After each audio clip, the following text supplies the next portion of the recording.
Audio Jungle.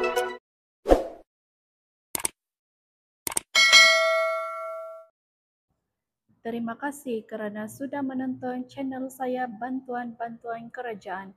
Sebelum itu, jangan lupa tekan butang share, like dan subscribe untuk lebih banyak info yang akan saya kongsikan.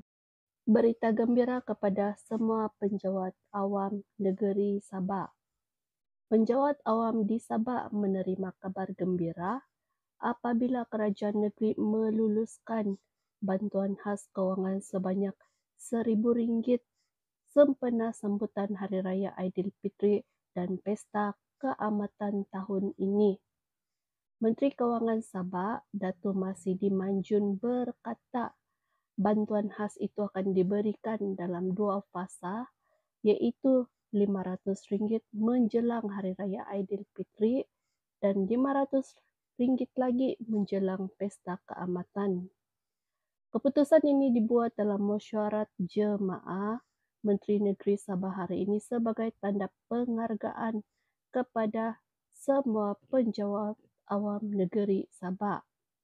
Pembayaran akan dibuat sebelum perayaan masing-masing bagi memastikan penerima dapat memanfaatkan bantuan ini dengan sebaik-baiknya.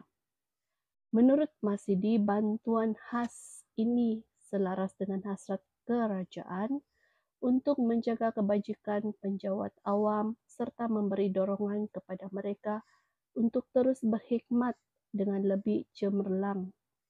Kerajaan negeri turut merakamkan penghargaan kepada semua penjawat awam atas dedikasi mereka dan berharap bantuan ini dapat menjadi suntikan semangat untuk meningkatkan mutu perkhidmatan kepada rakyat. Bukan hanya penjawat awam sahaja yang menerima durian runtuh, tetapi penjawat awam Kelantan juga akan menerima durian runtuh.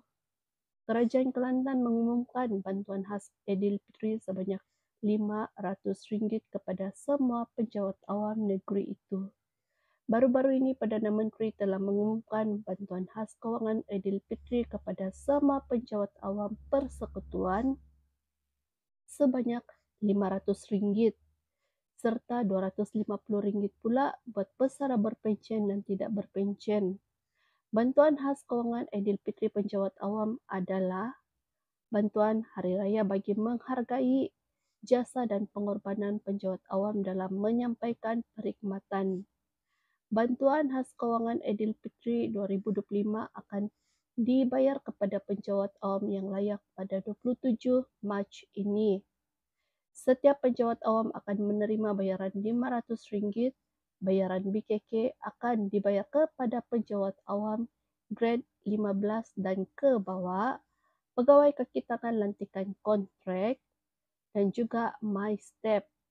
Manakala RM250 juga akan diberikan kepada pesara berpencen, penerima pencen terbitan, pesara KWSP, veteran berpencen, dan veteran tidak berpencen.